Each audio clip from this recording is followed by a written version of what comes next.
pengamatan saya juga dari awal sampai sekarang, siapapun orangnya, Betul. kok kayaknya PDAU gitu-gitu aja. Tidak mungkin bupati yang memiliki jiwa entrepreneur, tapi harus direkturnya. Birokrasi di kita perlu kita akui lah ya, bahwa birokrasi di kita itu untuk saat ini kita merasakan belum cukup rapi. PDAU itu miliknya adalah milik pemerintah daerah, tapi dimiliki publik juga.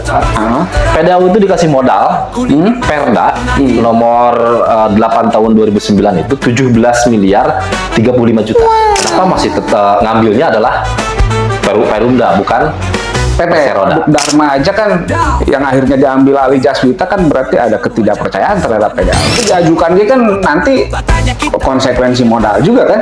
Ya. Pemda harus menyediakan modal. Nah, Ya. makanya tadi Sementara sekarang lagi efisiensi ya. kenapa sih Cibulan rame? Nah, Cigugur henteu 1 tahun nih, 1 tahun target. Bisa nggak ngedatangin investor? Nggak perlu 7,5 M dulu. Nanti dulu lah. Kan BUMDes aja yang bagusnya. Karena support system. Udah serahkan aja ke BUMDes kalau gitu. Apanya? Ya itu apa? Wisata Manajemen. Paim direktur PDAU-nya. Hah? Oh, Paim. Bisa itu. Bisa sih, Bisa. cobaan gitunya. Bisa, Naik tapi level tidak. kelasnya beda. Yang akhirnya mengambil kebijakan yang bijak gitu ya. Yang bijak dan paling tepat. Paling Sehingga tepat, ya. visi Kuningan melesat melalui PDAU itu bisa terwujud.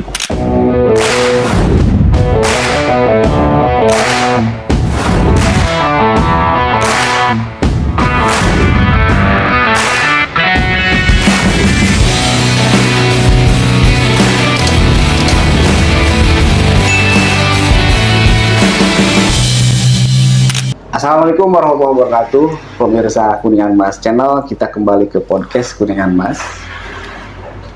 Malam kali ini kita akan membahas tentang yang lagi hangat sekarang ini, yaitu tentang perusahaan daerah aneka usaha PDAU yang kemarin, yang bahkan sekarang sampai sekarang itu dipersoalkan. Banyak yang meminta untuk dibubarkan karena dianggap tidak apa ya istilahnya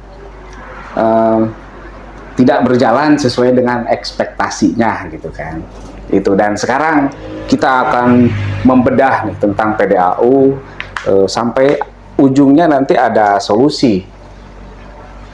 Sengaja kita hadirkan wakil ketua Kadin di Kuningan yang kami kira mengetahui secara mendalam tentang kondisi PDAU dan nanti solusinya seperti apa, bisa menjadi salah satu perspektif bagi pemerintahan daerah untuk melakukan perbaikan terhadap BUMD 1 kali ini. Perumda maksudnya. Beliau wakil ketua Kadin kita yaitu Bung Dhani Nuryadin, pemirsa. Assalamualaikum. Waalaikumsalam. Pak Dhani Nuryadin, wakil ketua Kadin, bukan wakil ketua Golkar ya, Pak Dhani. Sama aja. Pak Dhani, Kadin itu kan kantornya di Cirendang ya, di Tamcir ya, Taman Cirendang. Betul. Taman Cirendang ya, dan kantornya sangat berdekatan dengan PDAU. Sangat dekat. Iya, kita ingin mencoba membedah PDAU dari tetangga PDAU. Gitu kan. Betul. Mangga Bung Dhani untuk sekaligus perkenalan mah nggak perlu kan ya? Tidak perlu lah. Nanti biar saya perkenalkan sendiri. Oh iya. Mangga. Baik, Deden. Jadi minggu-minggu ini PDAU itu sedang seksi. Ya. Tetapi ternyata desakan ke pembubaran PDAU itu menjadi trending, sehingga mindset masyarakat terkait dengan opini yang terbentuk itu sudah terbentuk bahwa lebih baik dibubarkan karena jadi beban daerah. Beban daerah. Nah, kan itu yang terbentuk hari ini. Iya. Tetapi kalau menurut pandangan saya, kita tidak bisa juga langsung menjustifikasi seperti itu terkait dengan kondisi PDAU hari ini. Jadi bagaimana kita flashback dulu ke belakang. ketika tahun 2009 itu diperdakan, di Perda nomor 8 tahun 2009 tentang pendirian PDAU. Iya. Di sana kan saya pikir dan saya yakin bahwa rekan-rekan dewan, rekan-rekan eksekutif sudah meyakini bahwa di kemudian hari ini akan menjadi salah satu perusahaan yang memang diharapkan membantu pemerintah daerah. Salah satunya adalah mendongkrak pendapatan asli daerah. Ya.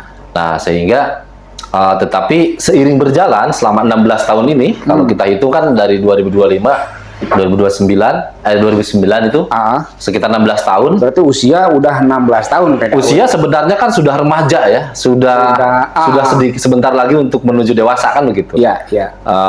Dan saya pikir kita kenapa perlu flashback ke belakang? Sudah beberapa generasi dan beberapa orang yang memimpin. Terus kemudian apa sih sebenarnya dari setiap kepemimpinan itu kekurangan dan kelebihannya? Iya, iya. Saya pikir itu bisa kita evaluasi. Gitu. Iya. Pengamatan saya juga dari awal sampai sekarang, siapapun orangnya, Betul. kok kayaknya PDAU gitu-gitu aja. Gitu. Betul. Mulai dari akademisi, dari pengusahanya juga. Ya. Sekarang dari mantan ketua KPU gitu. Ya. Itu kira-kira gara-gara apa tuh?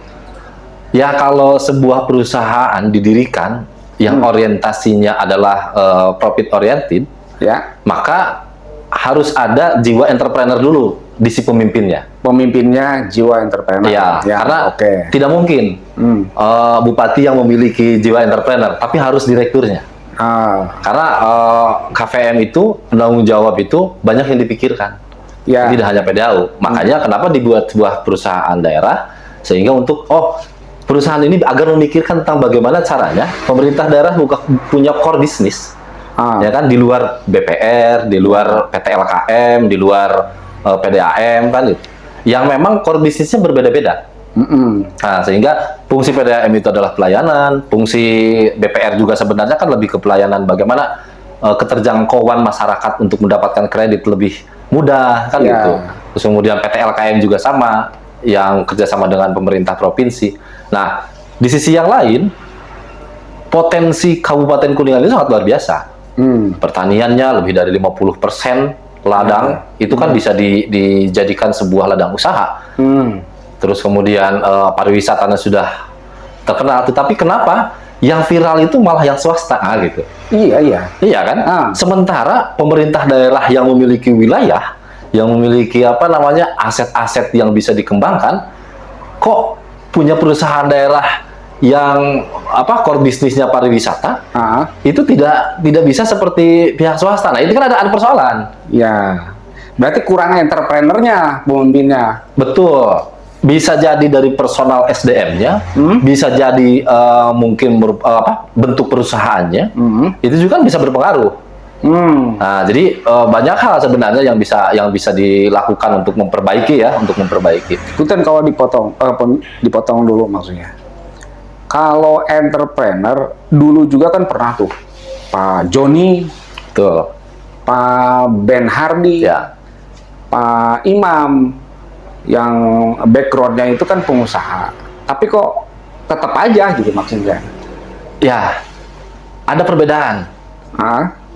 Pengusaha swasta itu lebih punya kebebasan.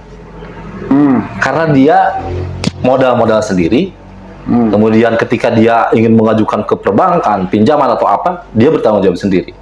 Nah, sementara melalui PDAU, itu ada keterbatasan. Nah, karena apa? Ketika misalkan ada pinjaman PDAU mau pinjam kemana, kan tetap harus ada persetujuan KPM, harus mengetahui DPRD, kan begitu. Ya. Jadi, jalur birokrasi yang cukup panjang itu juga salah satu yang menurut perkiraan saya adalah penghambat kemajuan dari PDAU. Nah, karena apa? Karena ya beda kan perusahaan swasta dengan perusahaan, apalagi namanya perusahaan umum daerah. Itu sangat-sangat berbeda lah. Nah, berarti penyebabnya birokrasi kalau gitu, bukan entrepreneur, bukan potensi SDA yang kaya di Kuningan. Bisa dikatakan begitu. Karena apa? Karena memang birokrasi di kita perlu kita akui lah ya, bahwa birokrasi di kita itu untuk saat ini kita merasakan belum cukup ramah. Nah, belum cukup ramah terhadap perubahan-perubahan yang luar biasa. Contoh misalkan sekarang kan sudah sangat luar biasa perubahan-perubahan digitalisasi, terus kemudian nah, bagaimana sebenarnya diri kita SDM yang ada di kita itu bertransformasi menyesuaikan zamannya. Karena tahun 2009 dulu itu tidak ada yang namanya zaman handphone Android kan? Belum begitu ini. Karena itu di tahun 2012 ke sini, 2014 ke sini kan. Nah, sehingga perubahan-perubahan yang seperti itu juga akan berpengaruh pada jalannya sebuah perusahaan. Nah, terlebih lagi begini, sebuah perusahaan daerah itu, perusahaan yang dimiliki oleh pemerintah, yang notabene adalah dimiliki oleh masyarakat, maka pertanggungjawabannya kan double. Pertanggungjawaban ke KPM secara pribadi dan pertanggungjawaban ke publik. Ya, KPM dan publik. Iya. Ke DPR maksudnya. Ke DPR itu berarti kan itu udah ke pemerintahan. Karena kan kalau di Perdanya kan bertanggung jawab langsungnya ke eksekutif yang nanti diawasinya oleh legislatif. Kecuali kalau misalkan ingin lebih detail meminta untuk PDAU datang ke itu kan boleh. Tapi kalau pertanggung jawabannya ke bupati, ke KPM. KPM kuasa pemilik modal ya. Betul. Berarti bupati. Kan? Oke. Nah, kalau jadi sepengetahuan Bung Dani nih, PDAU sekarang kayak gimana sih? Maksudnya dari jumlah SDM, terus dari pendapatan, tahu nggak? Kalau secara detail untuk pendapatan tahun ini saya tidak begitu mengetahui. Tapi kalau untuk jumlah personil, karena sebelum pergantian itu ada dinamika yang kita tahu semua, dan ada beberapa orang yang juga mengundurkan diri kan. Nah, kalau tidak salah sih tidak lebih dari 40 sampai 50 orang kan sekarang SDM yang ada di PDAU itu yang memang tercatat sebagai karyawan kalau tidak salah. Nah, tetapi kan ketika lepasnya Waduk Dharma dari PDAU itu kan yang THL, yang apa kan sudah tidak lagi. Mungkin hari ini bagaimana membayar mereka kan. Sementara core bisnisnya kan Waduk Dharmanya tidak, ini orang-orang lokal yang dulu ke PDAU kan banyak tuh. Nah, itu juga kan mungkin sudah tidak jadi tanggung jawab PDAU karena PDAU sudah tidak mengelola Waduk Dharma, sehingga itu mungkin ditransformasikan ke PT Jaswita.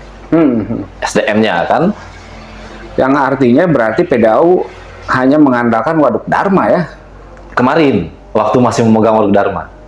Betul. Tapi kan terbukti sekarang meskipun masih ada Talaga Remis tuh, terus Balong Dalam dan lainnya. Cipaniis ada 6 Cipaniis ya. Kondisinya kok kayak begini gitu maksudnya.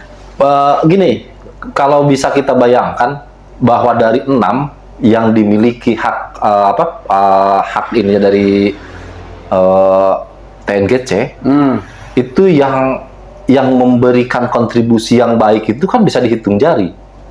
Nah, terus kemudian yang namanya jasa pariwisata itu kan ada waktu-waktunya. Waktu liburan, waktu lebaran. Nah, ketika waktu-waktu lain, apakah pendapatannya sama? Kan tidak. Nah, itu kan berpengaruh pada cash flow. Ya kan? Berpengaruh pada cash flow, berpengaruh pada bagaimana pemeliharaan di tempatnya, kan? Bagaimana menggaji karyawan. Saya pikir ketika tidak mendengar, tidak ada tunggakan pun, saya sudah, kalau dilihat dari kondisi hari ini, ya ikut bersyukur juga. Yang penting kan SDM atau jasa orang-orang yang sudah bekerja di di PDAU itu dihormati secara finansial. Oh, jadi tidak ada tunggakan juga, sudah uyuhan. Iya, betul. Sudah bagus berarti itu. Ya, di sisi itu harus kita akui. Tapi di sisi yang lain, ya kan? Karena begini makanya, tuntutan publik itu bukan itu. PDAU itu miliknya adalah milik pemerintah daerah, tapi dimiliki publik juga. Ekspektasi publik yang digiring, opininya adalah jadi sumber PAD. Tetapi kenyataannya, kan orang nggak bakalan berpikir, becek bahasa Sunda nama, rek rugi, rek lalu artinya, penting asup PDA, asup kas daerah. Nah, sementara orang jarang yang berpikir ke dalam. sebenarnya persoalannya itu ada di mana, kan begitu. Nah, ketika misalkan hari ini atau misalkan ada beberapa core bisnis yang dilakukan tetapi belum menghasilkan, kita juga kan tidak tahu nih, karena apa? Minim publikasi kan? Iya. Iya, minim, padahal kan itu bentuk apa? Pertanggungjawaban publik. Nah, bentuk pertanggungjawaban publik itu sekecil apapun, maka dipublikasi dalam rangka apa? Agar publik tahu bahwa yang kita lakukan itu seperti ini. Kinerja. Ya harusnya humasnya itu kan PR-nya yang Betul. itu kan. Ya, kita harap humas, dan di dalamnya itu kan ada pengawas juga. Ya kan, ada kalau untuk kinerja ada SPI kan, Satuan Pengawas Internal, terus ada pengawas yang ditunjuk oleh pemerintah daerah kan. Ada satu orang pengawas. Nah, tugas mereka itu kan apa kan itu? Iya. Berarti kan, Tapi digaji itu pengawas tuh. ya kalau di Perda ada. Ada ya. Ada. Kalau di Perda ada. Nah, tapi balik lagi ke kemampuan finansial yang apa? Karena PDAU, kita flashback lagi nih ke belakang. PDAU itu dikasih modal, Perda nomor 8 tahun 2009 itu 17 miliar 35 juta. Waktu awal Nih, 17 modal dasar ya, modal dasar. Yang itu akan diserahkan ke PDAU itu bertahap. Nah, pada tahun 2019 modal disetor itu hanya sebesar 2018, maaf, hanya sebesar 9 miliar 496 juta 801.470 rupiah. 9 dari 17. Ya, 9 dan 17, 9,5 lah. Berarti Ya. kan masih ada sekitar, kalau itu 10 ada 7,5. 7,5, iya. Atau 7 lah ya, sekitar 7-an. Nah, jadi 2018 sekarang sudah 2024 atau 6 tahun yang lalu ya. 2025 berarti udah 7 tahun yang lalu. Udah 7 tahun yang lalu. Nah, yang 9 miliar itu apakah dalam bentuk cash money untuk permodalan atau dalam bentuk penyertaan modal kayak semacam hibah bangunan? Iya kan? Ada yang bentuk hibah itu. Taman Cirendang itu kan semua dihibahkan kan, penyertaan modal kan? Nah, kalau Taman Cirendang, saya pikir itu masih dikelolanya bukan oleh PDAU. Tamannya itu masih oleh dinas ini apa? LH. Oh gitu. Ya Bukannya sebenarnya udah jadi penyertaan modal itu? Kalau nggak salah saya menyimak perdanya tuh ada penyertaan modal Taman Cirendang tuh. ya Taman Cirendang mau digimanakan? Ya. Taman Cirendang mau menghasilkan berapa? Berputar 100 kali pun mau dibentuk seperti apa agak susah. Karena jalur perlintasan dan terlalu kecil. Yang saya tahu itu kan hanya ada bangunan. Ya kalau dari tadi karyawan ada 50, Ya, terus kurang lebih lah, atau bisa mungkin lebih. Terus kalau misalkan pimpinannya berjiwa entrepreneur, inovatif, kreatif, saya pikir itu kan potensi yang luar biasa kalau misalkan mereka kreatif, inovatif gitu kan. Taman Cirendang itu, untuk menghasilkan rupiah lah gitu. Ada nggak perubahan di yang tidak membutuhkan modal? Perubahan yang tidak membutuhkan modal. Betul. Kita ambil contoh nih, tanah pemerintah daerah yang disewa oleh Botanika. Berapa investasi yang dikeluarkan? Investasi Botanikanya. Betul. Untuk membangun. Itu gede itu. Makanya hasilnya gede nggak? Iya. Ya, Tamcir juga kan bisa mungkin kalau ada investor mah. Persoalannya, Ah, bentuk hukumnya bisa nggak mendatangkan investor PDAU itu? Itu yang jadi persoalan juga. bentuk hukum. Bentuk hukum perusahaan itu berpengaruh, sangat berpengaruh. Maksudnya gimana tuh? Bentuk hukum. Kan sekarang Perumda tuh, perusahaan umum Iya, daerah. ini Ah, perusahaan umum daerah tidak mengenal yang namanya kepemilikan saham. iya. Murni semua milik pemerintah daerah.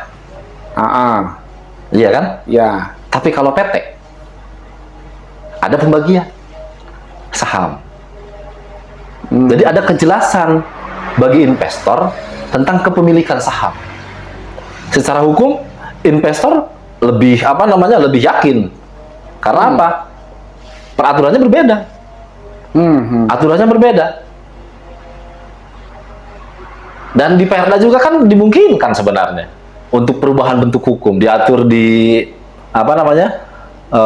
pasal 107 Perda nomor 11 tahun 2019 yang terakhir ya. Karena yang awal sudah diganti dengan Perda nomor 11 tahun 2019 tentang PDAU. Itu kan diatur. Dan saya pikir dulu pemerintah pusat melalui Mendagri itu sudah mendorong perubahan terkait dengan Perumda, mau dijadikan Perumda atau dijadikan PT. Ya, ya. Nah, itu sudah. Tetapi waktu itu yang saya sayangkan, kenapa masih ngambilnya adalah Perumda, bukan PT. Perseroda. Perseroda. Nah, PT Perseroda lah. Perseroda lah. Perseroda daerah. Oh, itu akan berbeda ya? Kepemilikan saham itu kan? Akan sangat berbeda bagi langkah dan gerak dari direksi. Sangat jauh berbeda. Ya, ya. Terus kemudian itu akan menjadi daya tarik tersendiri bagi investor. Apalagi begini ya, dari 6 atau 5 yang dimiliki hak pengelolaannya oleh PDAU, jika dibubarkan, hak kepemilikannya kemana? Kalau dibubarkan mah ya udah bubar aja. Iya, berarti. betul. Iya. Hak kepemilikannya berarti ke siapa? Ya berarti Pemda kan? Enggak tuh. Orang punya TNGC masa diambil sama Pemda? Pemda nggak akan dapat apa-apa. Oh, ya. Ya berarti kan sama TNGC bisa dikeswastakan, bisa di pihak ketiga kan, bisa ke siapa kan? Berarti 5 objek wisata itu Ya, milik 6 kalau salah. 6 ya? Milik TNGC ya? Betul. Oh, ya. Ada nggak milik pemerintah daerah? Taman Cirendang. Hanya Taman Cirendang. Bangunan-bangunan yang ada di Taman Cirendang. Nah. Bangunan belakang sebagai kantor, bangunan depan yang disewakan, tapi kan sampai hari ini saya lihat belum ada yang sewa. Yang depannya ada kafe, terus belakangnya ada kantor. Iya, dulu juga ada kafe itu. Iya. Itu kan sewa tempat, kan hanya sewa tempat. Ke PDAU memang, karena aset itu sudah diserahkan oleh pemerintah daerah ke PDAU pengelolaannya. Sehingga sewa-mewanya ya dengan PDAU. Ya kalau misalkan nyewanya berhenti berarti kan kurang itu Yang ada kan? pemasukan. Oh. Nah, Enggak, maksudnya usaha di situ tidak prospektif kalau gitu. ya mau usaha apa ya? Bukan sebenarnya bukan tidak prospektif. Kalau untuk tempat itu sangat strategis. Itu sangat strategis. Tetapi balik lagi, direksi memiliki diversifikasi usaha tidak? Atau hanya terpaku pada satu usaha yang itu warisan masa lalu. Karena yang saya dengar dulu ada usaha yang baru terkait dengan pupuk misalkan ya. Nah, yang sempat ramai itu pupuk cair, terus kemudian pengelolaan kohe. Iya. Nah, itu karena kan masing-masing orang itu punya punya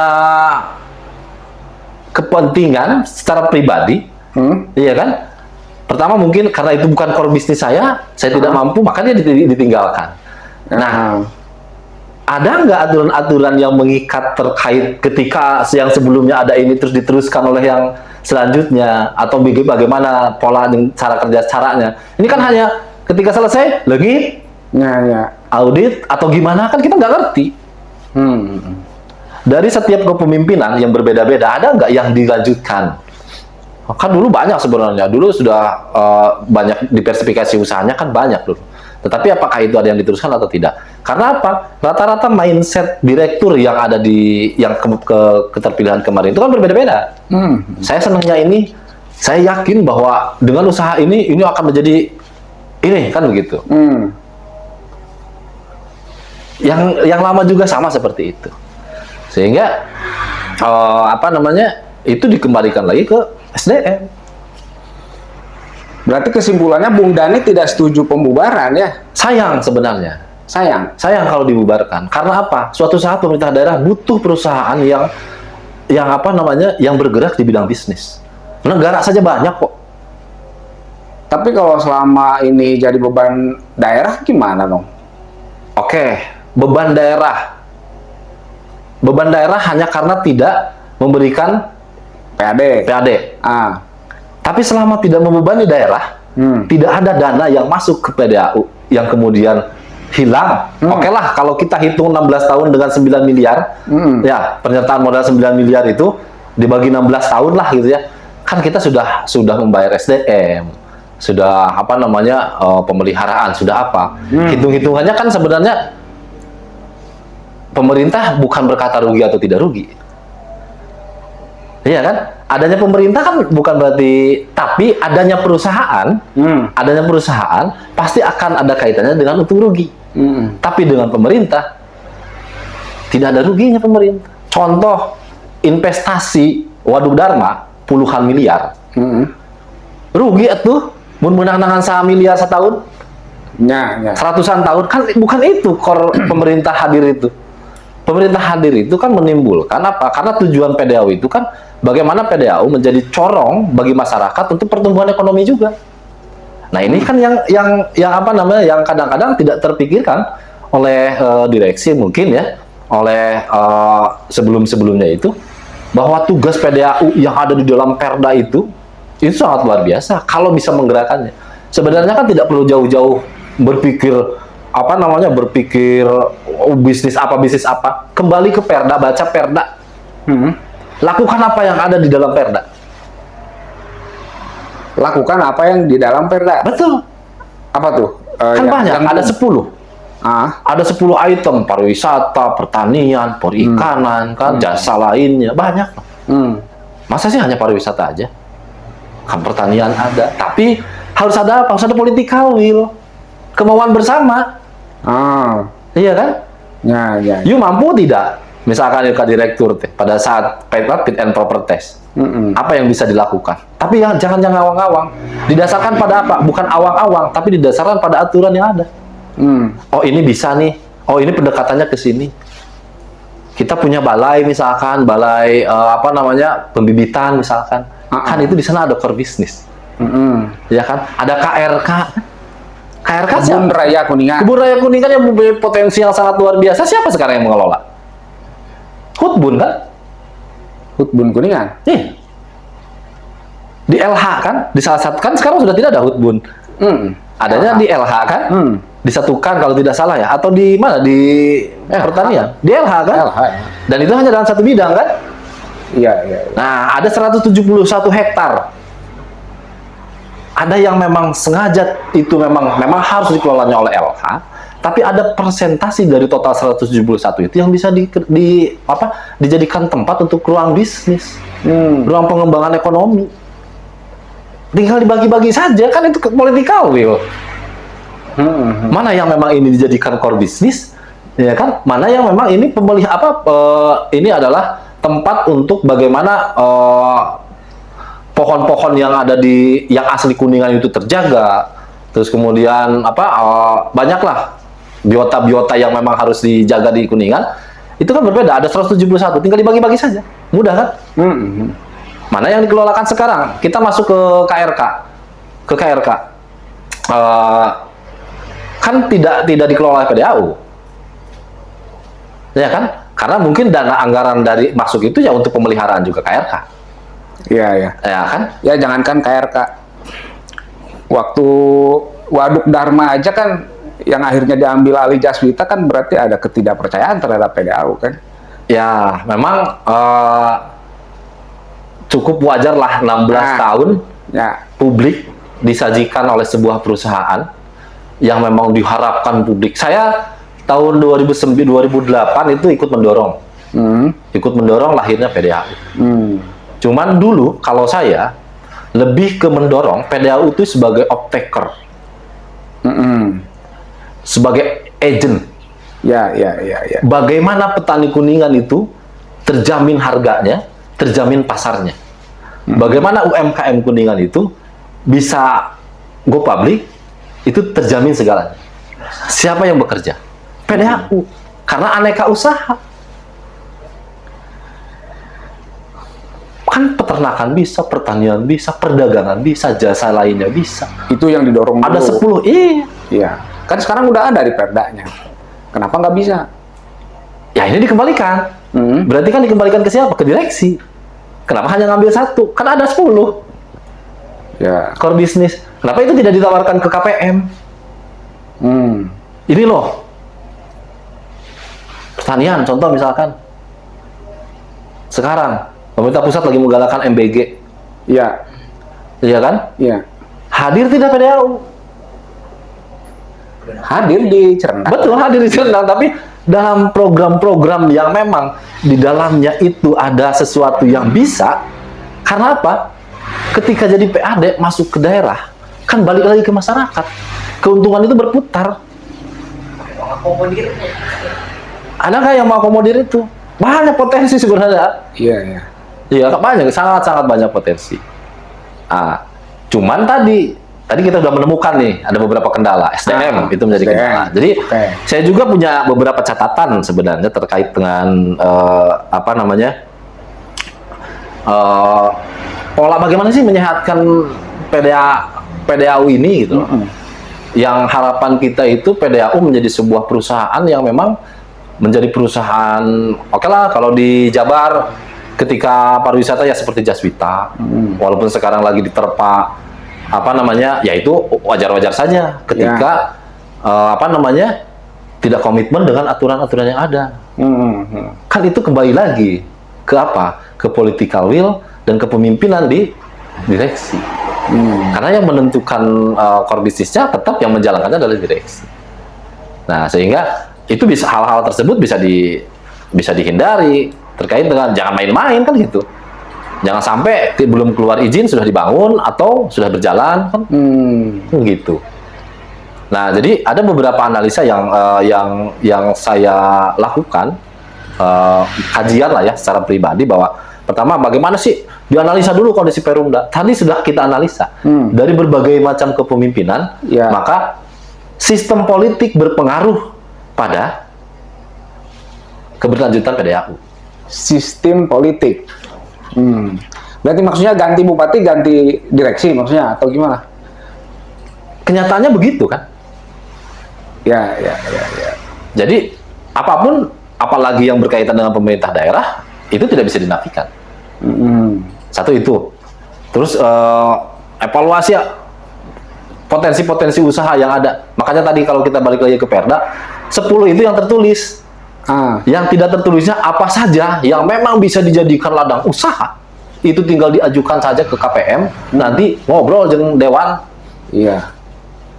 Tapi diajukan dia kan nanti konsekuensi modal juga kan? Ya. Pemda harus menyediakan modal. Nah, makanya tadi. Sementara sekarang lagi efisiensi ya. Betul. Nah, kalau kita berkaca pada hari ini, saya pikir tidak mungkin. Contoh misalkan, tos atuh tina 17 miliar 35 juta deh. Sisana tuh ayeuna sok storgen 7 miliar setengah lah. 7,5. Nah, yang 7,5 miliar sok erek kumaha ya? Aya 7,5 miliar atau bagaimana caranya direksi membuat sebuah gerakan, terobosan atau inovasi, bagaimana caranya 5 atau 2-3 tahun ke depan itu bisa ada PAD. 7,5 M ya. Ya, nanti angus lagi. Ya, makanya kan harus bisa meyakinkan dulu. Iya. Iya kan? Kan tidak mungkin. Harus ada kajian dulu, harus ada proposal dulu. Proposalnya seperti apa? Usahanya seperti apa? Apa yang akan dilakukan? Bagaimana kendalanya? Banyak hal yang harus dipelajari kan? Harus disiapkan oleh direksi kan? Nah, itu kewajiban direksi. Karena saya pikir di SDM di PDAU cukup kuat. Karena apa? Karena punya pengalaman kan? Iya kan? Selama ada berarti yang sudah 16 tahun kan?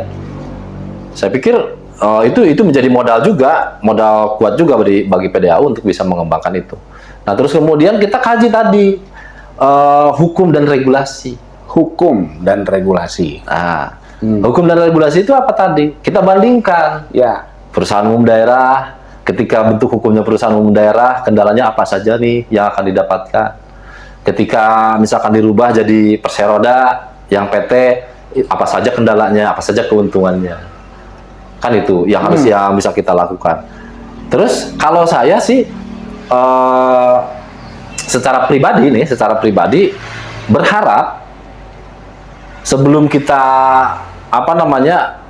berkata bahwa kita bubarkan saja, tapi ada satu hal yang belum kita lakukan. Perubahan bentuk hukum. Perubahan bentuk hukum. Jadi meskipun kayak salah seorang anggota dewan lah, ada yang ngomong kan gitu ya, yang bubarkan saja atau ganti direksi, itu nggak cukup berarti kan? Direksinya siapapun, sepintar apapun, secerdas apapun, ketika bentuk hukumnya, tadi kan kita sudah pelajari salah satu kendala dari kenapa tidak maju-maju, kenapa tidak memberikan kontribusi positif bagi PAD, karena bentuk hukumnya masih Perumda. Ada nggak sih pemerintah pusat sekarang memiliki Perum sudah berubah? PT Roda ya? Iya. PT ya berarti? KAI sudah menjadi PT. Banyak yang Perum yang sudah menjadi PT. Nanti dibentuk ya Danantara ya? Apa? Danantara? Ya. Ya itu salah satu yang bisa diakses oleh... salah satu yang bisa diakses. Salah satu peluang sebenarnya yang bisa diakses. Nah baru setelah tadi bentuk hukum, saya dorong untuk transformasi. Bentuk hukumnya ganti. Kalau pendapat pribadi saya, bentuk hukumnya diganti dulu. Kenapa? Di sana ada Pemda sebagai pemegang saham mayoritas dengan peluang partisipasi swasta. Kalau Perumda itu tidak dikenal dengan namanya saham. Karena kepemilikannya full pemerintah daerah 100%. Tapi kalau PT itu 55% pemerintah, 45% sahamnya bisa dikelola oleh pihak ketiga. Investor pada datang kalau gitu ya. Iya. Bagaimana caranya kan? Kita tidak punya uang nih, tapi kita punya potensi alam. Iya kan? Kita punya izin 35 tahun tuh dari TNGC. Kita punya 6 titik tuh. Semua 35 tahun? 35 tahun. Saya sudah tahu, sepengetahuan saya ya, waktu diskusi dengan Direktur PDAU itu 35 tahun. Itu kan, izin itu kan tidak mudah. Iya kan? Nah, ketika dibubarkan, itu sayang kan? Berarti kita sudah kehilangan banyak. Geus mah baheulana lain TNGC jadi leungit di TNGC kan? Potensi PAD yang dulu sebenarnya besar dari Gunung Ciremai. Terus kemudian besok misalkan dibubarkan PDAU, hak itunya berarti kan dikembalikan ke TNGC. Ya, iya, TNGC bisa nggak ngejual ke yang lain? Nggak bisa. Bisa. Sangat bisa. Coba kalau ditawarkan ke pihak ketiga, gue mau dong. Yang untung siapa? TNGC, pemerintah pusat dan perusahaan swasta pihak ketiga. Kita hanya apa? Pajak paling. Iya kan? Atau misalkan dari kedatangan, dari parkir. Tapi kalau itu dikelola PDAU oleh PT Persero, presentasinya kan berbeda. Itu tapi kadang kok kayak gimana? Ada jaminan nggak sih? Jaminan bahwa ketika berubah bentuk hukumnya itu jadi PT, ada jaminan melesat nggak gitu? Karena jangan-jangan kayak kemarin dirubah jadi Perumda, kieu deh, ganti direktur, kieu deh gitu, buang-buang kayak sudah PT, gitu deh gitu. Akhirnya terus-terusan kita bikin dalih gitu. Sebenarnya siapa sih yang bisa menjamin sebuah perusahaan dimanapun maju? Gusti Allah. Ya selesai kalau itu. Tapi manusia kan diwajibkan untuk berikhtiar. Ya. Maksudnya gini, bentuk hukum dirubah itu sebuah ikhtiar. Iya kan? Dulu mah nggak bisa nyari investor, sekarang mah lebih mudah untuk cari investor. Emang nggak bisa ya sekarang? Sulit nyari investor. Begini, lobbynya aja yang nggak bukan bisa itu. Mudah. Bagi Pemda mudah. Tetapi apa? Pengusahanya mau nggak? Pengusahanya mau nggak? Karena investornya mau nggak? Dengan tidak punya kepemilikan saham. Nuaturnya siapa? Tapi kalau misalkan sahamnya itu nanti ada manajemen yang dikirim oleh pemegang saham. Jadi kerjasama. Saling memantau kan? Yang pemegang saham pihak ketiga juga memantau karena bisa memasukkan manajemen di dalam manajemen jika itu disepakati. Dan satu lagi ada kesepakatan bersama nih antara pemilik saham tertinggi KPM misalkan pemerintah daerah dengan pihak ketiga untuk menunjuk siapa komisaris independen. Kalau PT itu kan bisa. Komisaris independen fungsinya apa? Dia melayani siapa? Melayani dua kan, investor dan pemerintah daerah sebagai pemilik PT. Kalau Jaswita PT juga ya? PT. Oh. Jaswita sudah PT. Jasa pariwisata. Sehingga apa? Kenapa Jaswita bisa mendapatkan investasi puluhan miliar misalkan? Karena bentuknya PT. Beginilah, sekarang udah nggak ada Perum kok, nggak ada perusahaan umum. Kenapa masih mempertahankan sesuatu yang sudah tidak dipakai lagi? Tapi kalau saya kan ya bagian dari publik yang mungkin berpikirnya sederhana juga ya. Ketika PDAU kita bandingkan dengan BUMDes yang di K2LA itu. Mereka juga bukan PT, bahkan BUMDes levelnya tingkat desa. Tapi pendapatannya bisa jauh melebihi BUMD gitu kan. Jadi gini, apa? Kalau apple to apple nggak bisa disamakan antara PDAU dengan BUMDes. Maksudnya dalam core bisnis sama mungkin ya, tapi dari status hukum berbeda. Jadi walaupun sama-sama itu adalah perusahaan yang mengelola aset-aset, iya kan? Yang mengelola aset-aset pemerintah. Kalau yang ini levelnya adalah pemerintah desa, yang ini adalah levelnya pemerintah kabupaten. Nah, perbedaannya nih, aset-aset liquid, aset-aset yang mudah untuk mendapatkan hasil, diserahkan kok sama desa. Diserahkan. Pengelolaannya kan diserahkan. Mekanismenya sewa. BUMDes itu sewa ke desa. Karena diatur di dalam peraturan tentang BUMDes itu disewa.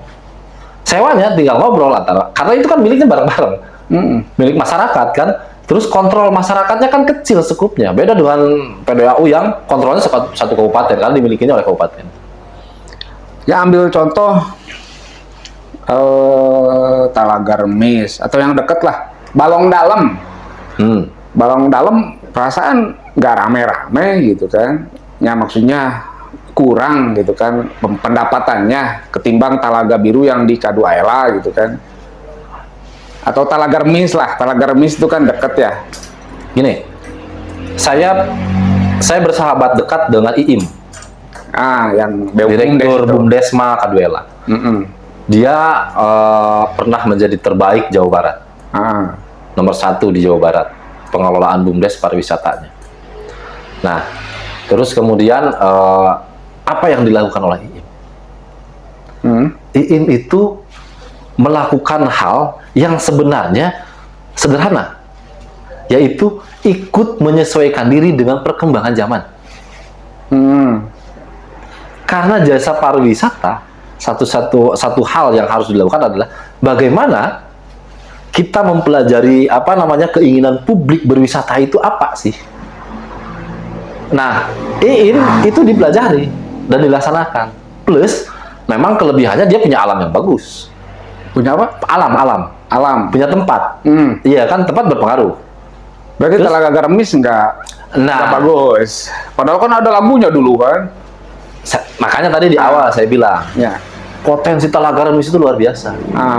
Lebih dekat ke Cirebon, ya kan akses jalan dekat. Tetapi kenapa tidak jadi destinasi wisata yang memang itu menjadi pilihan? Kuningan sekarang banyaknya ke Palutungan kan, banyaknya ke sini. Ya ramenya ya kalau Lebaran, kalau apa, niis kan gitu. Tapi ya itu tadi pengembangan kawasan wisatanya tidak berkembang. Karena apa? Balik lagi, modalnya dari mana? Ya BUMDes itu juga kan modalnya dari mana? Kan gitu. Pertanyaan juga kan? Betul. Berbedanya begini, kalau itu milik desa, ya karena kalau milik TNGC kita berbagi, pendapatan itu. Lamun menang 10.000 teh dibagi jeung TNGC, dibagi jeung pemerintah daerah, dibagi jeung PDAU. Berarti Talaga Biru mah sudah milik desa, Milik desa, bukan TNGC ya? full kan? Gak ada itu bayar ke TNGC, ke apa? Ke pajak yang ke pemerintah pusat kan nggak ada. Oh. Ya kalau yang punya tanah TNGC ya kita harus bayar ke negara juga kan? Iya. Sama halnya beginilah, sama halnya waktu Waduk Dharma kan harusnya Waduk Dharma itu bayar ke provinsi, tapi pada saat itu entah seperti apa kan, akhirnya jadi pindah tangan. Nah itu kan dijadikan pelajaran juga. Jadi ada double biaya, iya kan? Ada double biaya sehingga apa? Ketika ada double biaya itu mampu tidak pendapatan dari tempat tersebut untuk bisa mengembangkan. Untuk pemeliharaan saja saya yakin itu masih keteteran dari pendapatan itu. Karena apa? Waduk Dharma itu ujuk-ujuk menang miliaran, akhirnya kalau tidak ada investasi. Iya. Tapi kan sebelum ada investasi juga kan PDAU minim juga gitu kan. Ketimbang ketika dikelola sama Dinas Pariwisata dulu kan, sampai ada perbandingan gini kan PDAU. Nah, sehingga kan ketika ada investasi Jawa Barat, Jaswita langsung ngambil kan gitu akhirnya. Makanya tadi bentuk hukum berpengaruh. Bentuk hukum, oke. Salah satu ya? Salah satu. Termasuk tadi figur Berpengaruh juga. berpengaruh. Sangat berpengaruh. Mampu tidak dia menyesuaikan diri dengan keinginan publik yang ekspektasinya tinggi, iya kan? Bagaimana seorang direksi itu menjawab tantangan publik dengan cara apa? Dia berpikir balik lagi, sebenarnya kan tinggal balik lagi ke Perda. Kalau mau, oh ternyata nggak bisa-bisa nih mentok. Kenapa tidak ngajuin? Bentuknya dirubah dong. Biar kita ada kesempatan bisa lobby ini. Saya yakin mau kok, banyak yang mau kok. Pengusaha Kuningan juga banyak kan tuh yang mau investasi ketika memang itu menguntungkan. Iya kan? Proposal bisnisnya memang menguntungkan, terus kemudian arah kan gini, keinginan masyarakat 2-3 tahun ke depan itu bisa dipelajari. Trennya apa nih? Nah, kalau kita tidak mengikuti tren itu ya sulit. Kenapa sekarang banyak orang yang dari Jakarta datang ke Kuningan di weekend hanya untuk niis dan balik lagi? Karena apa? Bogor sudah tidak nyaman dengan kemacetannya, ya kan? Ke Kuningan masih lancar, ya kan? Saya tahu nih, yang datang ke Arunika nih ke atas, itu kan hanya ada yang 6 jam sampai 8 jam, hanya duduk ngobrol, selesai itu langsung pulang lagi. Berarti kan ada sesuatu yang yang kangenkan, iya kan? Di Kuningan itu. Sampai ada yang dari orang Bandung lagi main ke Ciamis, dikiranya deket ke Kuningan, hanya ingin tahu soal Arunika. Banyak hal-hal yang seperti itu. Nah, ketika ada Arunika yang dikelola oleh swasta, kita bisa nggak nih menyesuaikan keinginan publik? Iya kan? Contoh misalkan begini, kenapa sih Cibulan rame, nah Cigugur henteu? Sama kan? Persoalannya apa? Sama-sama lauknya. Sama-sama ikan, sama-sama ada kolam renang, akses lebih mudah Cigugur. Nah, itu juga kan harus dipelajari. Apa nih yang harus dikembangkan? Mitos apa? Kan lebih ke kumaha cara mempengaruhi otak orang yang datang ke Kuningan, datang hadinya. Dharma Loka. Belum Dharma Loka tuh. Dharma Loka pengelolaan siapa tuh? Dharma Loka desa, itu milik desa. Desa. Ya, desa. Itu masih butuh pengembangan. Kalau itu lebih ke wisata religi, karena di dalamnya itu ada makom yang memang itu punya sejarah panjang. Kalau Dharma Loka itu, jadi untuk dikembangkan secara murni pariwisata sulit. Kalau itu juga nanti PDAM terganggu. Ikannya kan sama. Ya sama, tapi kan ada sesuatu yang harus dijaga kalau Dharma Loka.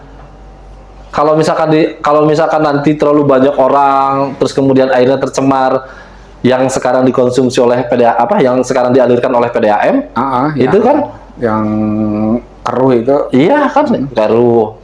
ini yang keruh aja Waduk Dharma. Waduk Dharma ya, Waduk Dharma. Kalau Dharma Loka, saya jamin nggak akan keruh. Nah, tapi kan kecil debitnya. Besar Terbatas sekarang. lah, terbatas. Kapasitasnya hampir sama. Hmm. Kan itu disatukan, Pak. Dan dari Dharma Loka dengan Waduk Dharma disatukan di, kalau tidak salah itu nyatunya itu di Pasar Darurat. Yang sebelah kanan kalau dari sini arah ke Dharma itu dari Dharma Loka, yang sebelah kiri dari Waduk Dharma. Kan ada 2 tuh pipa. Oke, itu mah kayak nggak bahas Ada lagi nanti itu. PDAM itu mah ya. Sumber air apa Yang- potensi. Ada. Oh, itu yang kemarin disentil oleh Kang Teh Bagus. Itu PDAM. Nah, balik lagi ke PDAU, ada beberapa catatan. Setelah itu restrukturisasi manajemen Direksi dan bisnisnya, iya. Oh. Direstrukturisasi ketika status hukum atau bentuk hukumnya sudah disepakati nih. Ini salah satu cara, ini salah satu alternatif untuk bisa mendorong bertahan dan lebih meyakinkan untuk mendapatkan pendapatan. Salah satunya apa? Negara itu bukan ngemis ya, tapi datang silaturahmi ke negara-negara lain. Untuk apa? Untuk segera investasi. Hilirisasi itu kan, kenapa harus ada hilirisasi? Itu karena ada investasi. Nah, ketika ada investasi maka ada pergerakan ekonomi di sana.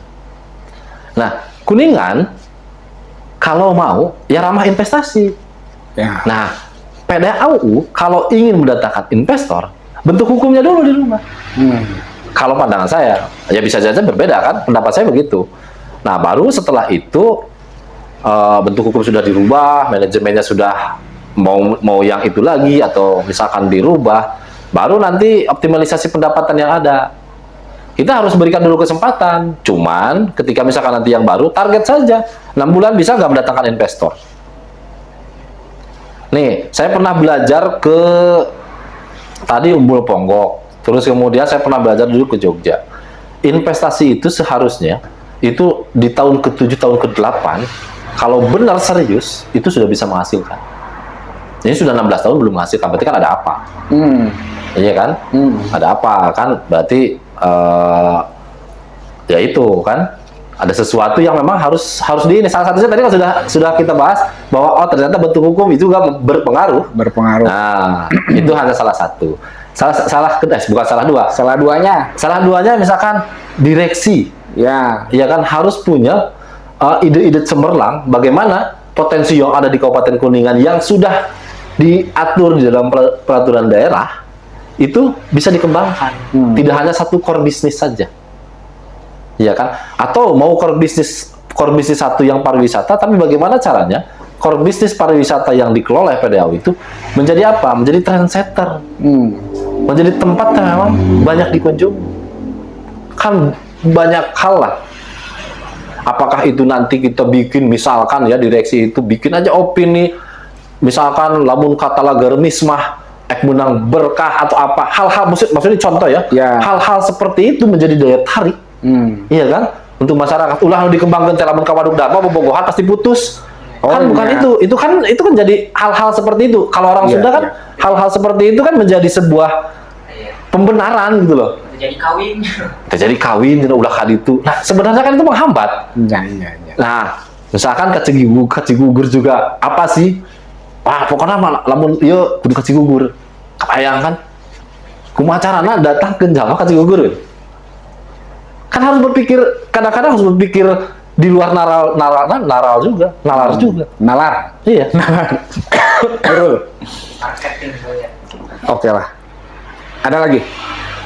Udah cukup. Udah cukup. Jadi ada beberapa tadi yang sudah saya sampaikan terkait PDAU dan keuntungannya nih. Ya. Nih ada bukan kesimpulan sih, tapi pendapat saya keuntungan berubah menjadi PT Persero. Yang pertama, fleksibilitas bisnis lebih tinggi dibandingkan dengan Perumda. Oke. Lebih fleksibel. Terus kemudian bisa mendapat suntikan modal dari pihak ketiga. Perumda sulit. Terus kemudian bisa bersaing lebih profesional di pasar. Terus yang keempat, manajemen lebih transparan dan akuntabel. Kira-kira setahun bisa dapat berapa tuh kalau udah jadi PT?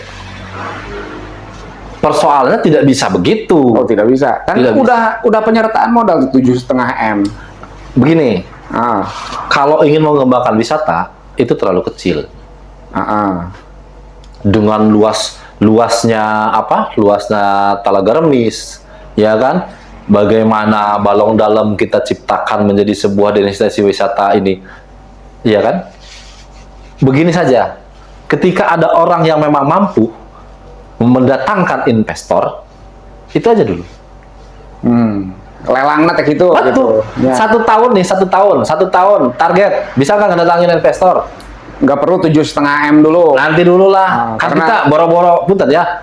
Kita bukan mengesampingkan. Ya, ya. Kalau memang Ada uangnya gitu. ada uangnya dan ada keseriusan dari pemerintah daerah mengembangkan, maka harus konsisten dong dengan apa yang ada di dalam Perda. Iya. Iya kan?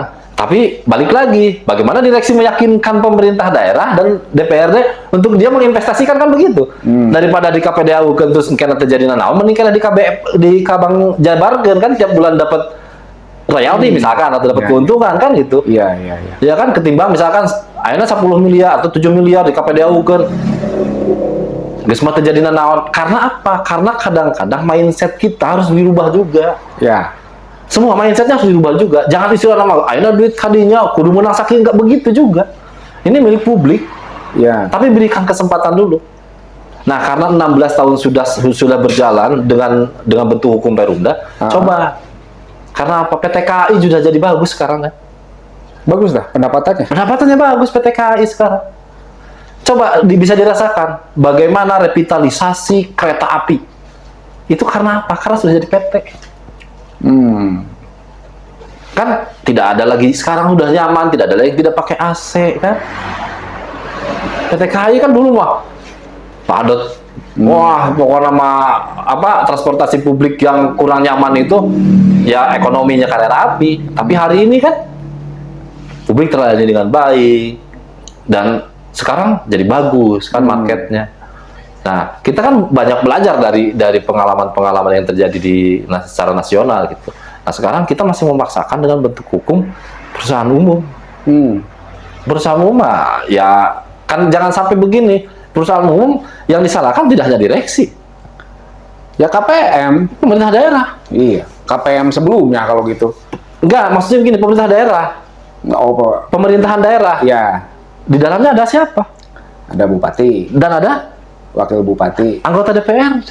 anggota DPRD ya. Iya. Bukan mempertanyakan kinerjanya, tidak. Tapi kan tanggung jawabnya begitu. Iya.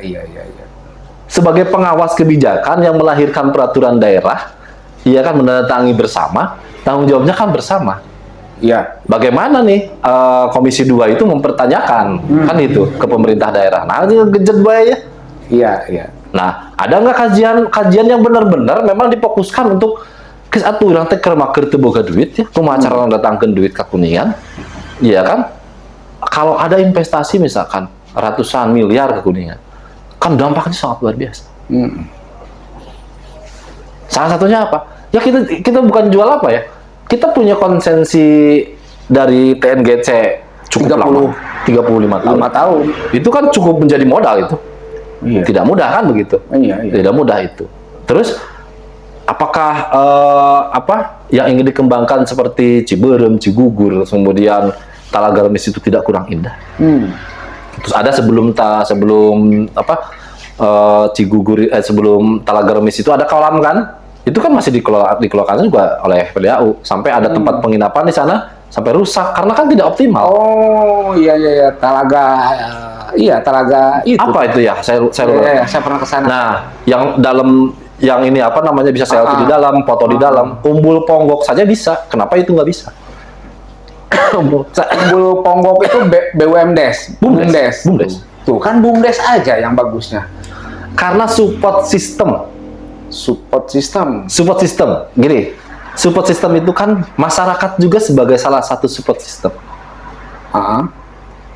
Karena dekat, Ya. iya kan, yang mengawasinya tidak jauh, maka semua merasa terawasi dan semua merasa memiliki.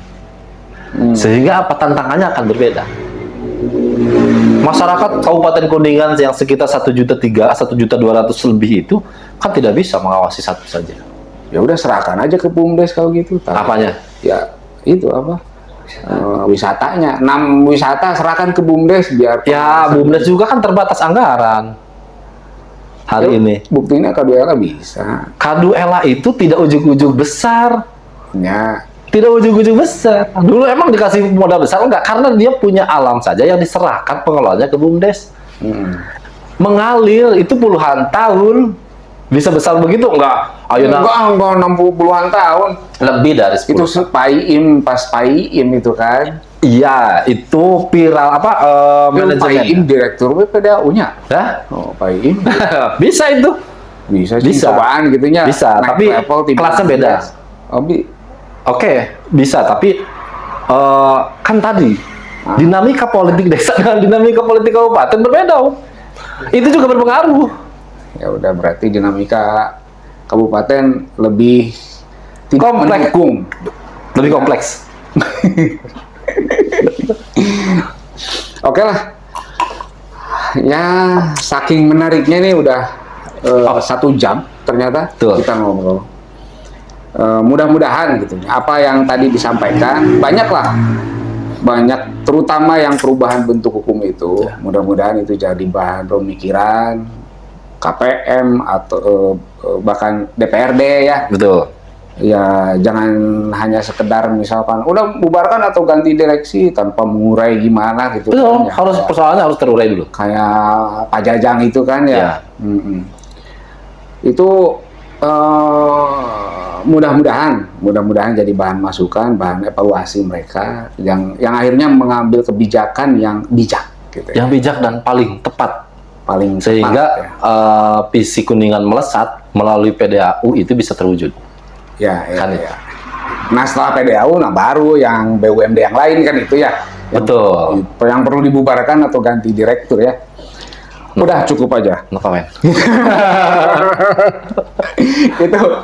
Oke, hatur nuhun Bung Dani nih dari Kadin atas uraiannya yang insya Allah nanti saya pikir belum ada masukan yang kayak begini gitu kan, yang mudah-mudahan itu bisa membuka mindset para pengambil kebijakan di Kabupaten Kulon. Semoga. Ya. Dan itu pemirsa, kita cukupkan podcast kita kali ini. Kita kembali nanti di podcast berikutnya. Wassalamualaikum warahmatullahi wabarakatuh. Waalaikumsalam warahmatullahi wabarakatuh. Hatur nuhun. Siap, sama-sama, Aden.